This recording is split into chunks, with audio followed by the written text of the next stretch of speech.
does a trusted partner really mean to you? Becoming a trusted partner, I think if you break it apart into what it is, the first is trust. In order to have trust with whomever it is that you're dealing with, it comes from actions and not just words. So if we are going to be a trusted partner of a patient association, that doesn't come by just maybe giving them a financial donation and then asking them to provide some lobbying support for us for some regulation changes. It really comes actually from working together with them and going back and forth with them over time and actually building up that relationship. And then if I take the word partner, it's an interesting word. Actually, in a lot of the job titles that I have in my organization and have in the past, actually I use as business partner. And really what a partner means to me is somebody that does come in with a mindset on something. And then on the other side, you have another individual, the partner as such, that has a different mindset possibly, but you work together and you use the best of what both have to create a shared vision or a common goal. So if we have the trusted element and we truly act like a partner in that way, then of course many patients and patient associations, HCPs, will turn to us really to help them achieve their goals as well. Tell me about why you're attracted to this industry and what drives you on a personal level. It's the same thing, I would say, from when I joined to what I have now, what inspires me every morning now to go to work and to really try and improve this industry, which is that I see the improvement in technology and channels and all of these things that really have transformed our world in the last 10 years, in the last 15 years. Things like the iPhone and connectivity and social media. Yet in the ever important world of healthcare, I mean, probably the most important thing that you could have, which is providing, health to humans, it really has lagged behind.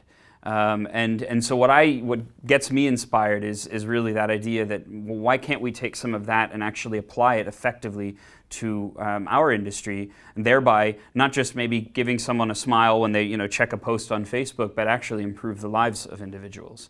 And I'm not saying that in a kind of fluffy way. I really fundamentally believe that we go to work every morning and what we're trying to do is improve the life of people. So it's great to get to do that, I would say. Looking ahead, if you could change one thing about the pharmaceutical industry or perhaps the healthcare system that it belongs to, what would it be? If I could change one thing in the industry going forward, or as you said, in the healthcare system, I think it would really be to have more inspiration about what's possible. I think people need to really dream a little more about what could be possible in healthcare. We tend to be very stuck in similar processes, similar ways of doing business, launching products into existing markets, into existing therapy areas. And I'm not saying Teva in this case, but our industry in general.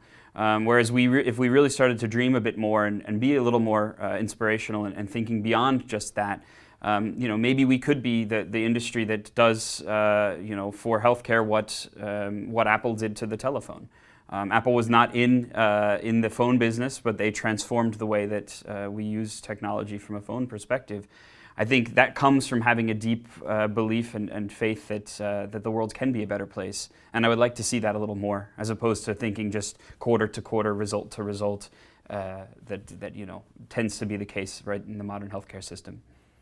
You've been kind enough to share your ideas and thoughts with us on multiple occasions by speaking at eyeforpharma events. Can I ask, what's the value for you in bringing people together to discuss some of the issues moving forward?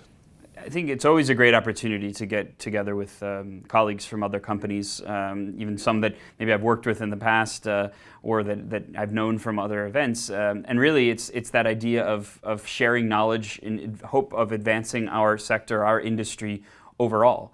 I think maybe some people have the cynical view that we're just talking to each other and we're not really advancing anything. But I think it is good when you have all of these bright minds together to talk about the real issues that are affecting us every day. And I would say, interestingly enough, though, it's not always the actual speaker that's up on stage that you're getting the message delivered. Sometimes it is in the bar after the speech, just talking about the real issues of, well, what are you dealing with? How are you overcoming this barrier?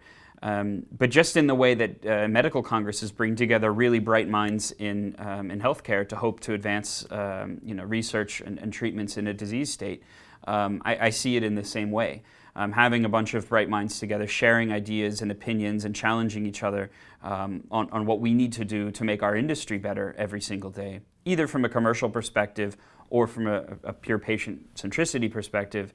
There's only benefit that will come out of that. So I very much enjoy presenting always, and hope to have the opportunity to again.